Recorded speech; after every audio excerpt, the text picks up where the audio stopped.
jommi wala lu xew depuis que le monde existe, en tout cas depuis que moi j'ai commencé à réfléchir en tant qu'être humain et en tant que Sénégalais, je n'ai jamais vu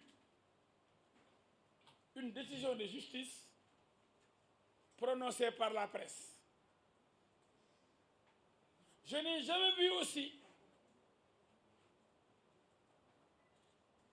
des citoyens sénégalais et des avocats comme M. Ciré Orly dire à propos d'une affaire en cours que c'est un complot. Donc, ils jugent à la place des juges. Et quand une affaire est pendante devant cette belle dame justice, dans cette affaire, on aura tout vu. Toute forme de magouille, de manipulation, de mensonge et de trahison. Les enquêteurs, les juges, ils servent à quoi? Maintenant, ce sont les avocats et ceux qui ont des sites comme Pape Alé Niang, Ahmed Aïdara, un syndicaliste, comme l'a dit l'autre là, Saourou Sène, qui n'a même pas 1%, mais qui fait le tour des télé et des radios pour dire affaire de Kalatana. Dans je vais les citer.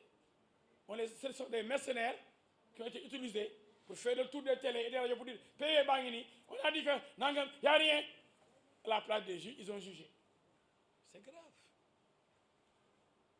Des journalistes ont juré avoir rencontré des membres de la famille de Adji Sarr. Faux. Ils ont dit Adji Sarr a un enfant. Adji Sarr s'était marié. Rien que des mensonges. Dans cette affaire, on aura tout entendu, tout vu entre Pape Alé Niang, Ahmed Aïdara, Dame Mbodj et compagnie. Babacar Touré, lui, je ne veux même pas prononcer son nom. Je n'ai jamais vu, depuis que je suis né, un menteur de la trempe de ce Babacar Touré-là. Il a osé affirmer que Mademoiselle Adji Sarr a quitté la maison de son tonton d'avocat. Je n'ai jamais hébergé, je n'ai jamais hébergé Adji Sarr. Elle n'a jamais passé la nuit chez moi, contrairement à cet insulteur-là, Assane Diouf, qui a fait 2 mois chez moi, qui est venu sans slip, sans caleçon, sans sous-vêtements, sans le moindre franc chez moi.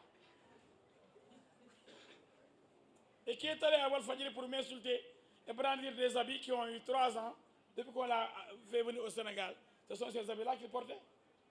Qu'il a gelé aéroport, rien dit pour nekk police à 3 h du matin, finalement. Avec la DIC, on l'a amené chez sa maman. Je pense à sa maman qui est malade, qui ne peut même pas bouger. On ne savait pas où Assane Diouf pouvait dormir. Parce qu'il n'a même pas une case chez lui à l'époque. Maintenant, je ne sais pas s'il a une case. Son grand frère, que je respecte beaucoup, m'a dit, si vous pouvez le trouver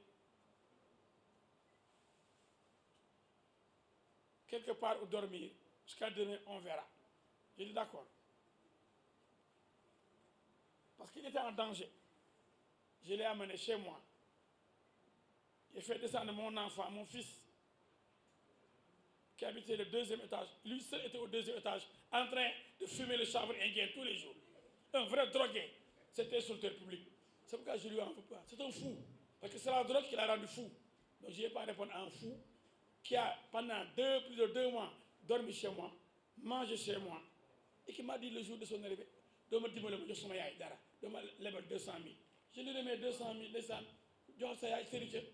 Amoo dara jël ay jean jox ko jël sous-vêtement jox ko jël ay polo jox ko sur tabaski jox ko bassin bu bees tàq couleur crevette ak dàllam.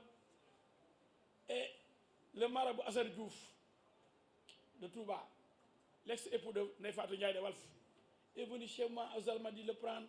Ils sont allés chez Ablaye Wade, ils sont allés ensemble après à Massalikul Jinaan. C'est Assane Diouf là qui va dire non seulement je l'ai défendu au tribunal, je l'ai fait libérer 2 fois. C'est lui qui va voir Papa Ndiaye, le plus tordu des journalistes, qui a même fait la prison récemment pour avoir volé, escroqué des Sénégalais et avoir dénigré des procureurs et des juges. Je n'ai jamais vu un journaliste aussi menteur et aussi malhonnête que Pape Ndiaye. Je ne sais pas pourquoi, parce que lorsqu'il est revenu, on l'a repris là-bas à Walfadjri. On aurait dû le licencier pour faute lourde. Mais je vois que Walfadjri, que j'aime bien, de mon ami Feu Sidi Niass, c'est l'ami. Walfadjri fait preuve de complaisance vis-à-vis de Pape Ndiaye. Il raconte n'importe quoi. Il avait dit qu'Adji Sarr était malade, qu'on avait porté plainte contre moi et les gens qui la défendent. Alors c'est finalement lui qui est allé en prison. Et tout ça est faux.